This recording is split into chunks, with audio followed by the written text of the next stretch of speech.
Well, in Rich Dad Poor Dad, I came out in 1997 and I said, your house is not an asset. And it drove people nuts. It just went crazy on me because that's a common belief. But when you can't make your house payments, you find out is the biggest liability you got, and many of the times. It's turned out to be very much more correct than you even thought. Right. When you look at what's happened to home prices. Right. And Donald and I love real estate. I love real estate. I think it's the best thing going, better than sliced bread. But if you're not smart with it, it's like a loaded gun. You know, you can protect yourself or you can kill yourself with it. So real estate is, to me, the best vehicle, but you've got to be smart with it because we're using debt. And debt is the two-edged sword out there. So you use debt, I use debt, but the more debt you use, actually you have to be smarter. So you can use debt to get richer. You can also use debt to wipe you out. So that's why, you know, I continue on saying we need financial education. To just say to somebody, get out of debt, well, that's not accurate. You use debt, don't you? Debt is a great thing, and to be big and to be very successful, debt is a very useful weapon. But you have to be very careful. That's correct.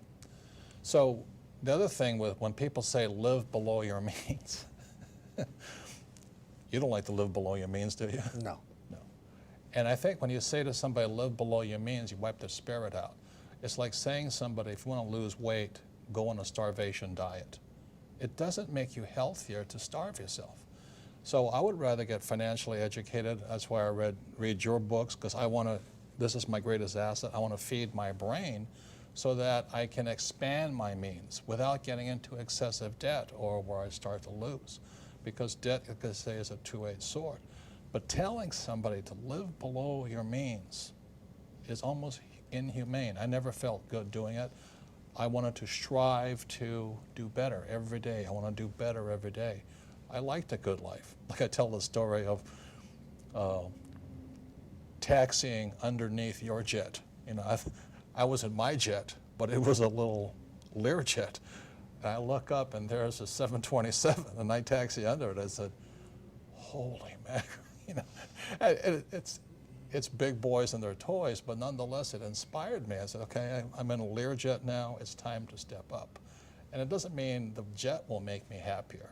What makes me happier is the wanting to get better, to get smarter, to do better. Well, I have a friend who was not successful at all, but was really up and coming.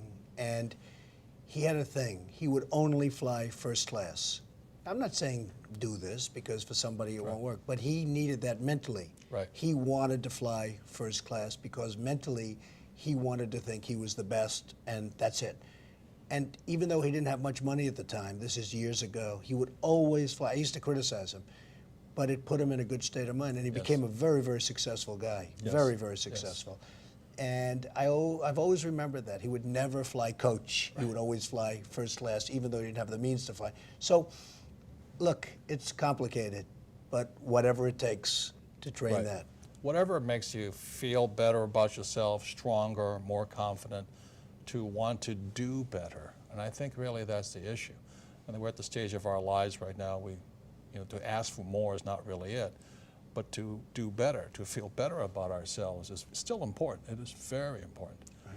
So that's why I don't like saying live below your means and scrimp and all that, because shopping is fun.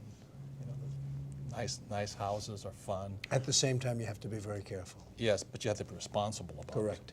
Like, when you invited us up to your little duplex up here, whatever they call it, we walked up there, and I've never seen a two-story, entire floor home in New York City. And my wife Kim says, I never really want to live in a condo, but she says, Mr. Trump's house will do.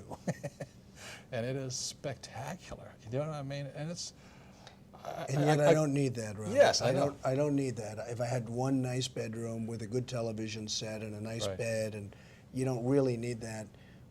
But it was in a building I built, and it was there for the taking, so I figured I might as well do it. And what have I done? Instead of selling the equivalent of 12 or 13 units, I kept them. And by keeping them, I have them.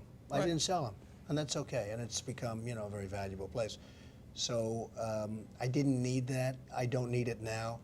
but there's something nice about it. Right. And then that's my message is achieve it, and then you can take it or leave it.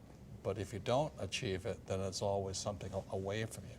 So again, that's why I'd be redundant about this, living below your means. I don't think that makes your spirit happy. It kills your spirit. Also, if you don't have the financial education, when somebody says your house is an asset or these mutual funds are good or the stock will go up, and you don't know the difference between a good investment and a bad investment, because real estate can be a bad investment, stocks can be a bad investment. If you don't know good investment advice from bad investment advice, then you're going to get taken. This world is not kind, should we say. The hardest thing that I've witnessed over the last year is seeing people that were very hardworking and very conservative that invested in the stocks. And I'm not talking about high-flying stocks. I'm talking about very solid companies.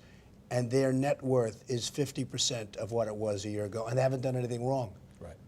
Now, they put their money in stocks, so I guess you could say that's wrong, but it's really not wrong, No. because historically that's been okay. So they went into conservative stocks, and a year later they're worth 50%, and all they've done is worked. And that's the hardest thing I've seen. It's tragedy. The thing that I want to say is this: you can invest in gold and lose money. You can invest in real estate and lose money. You can lose stocks and lose money. You can invest in oil and lose money. You can also make a lot of money in all those things.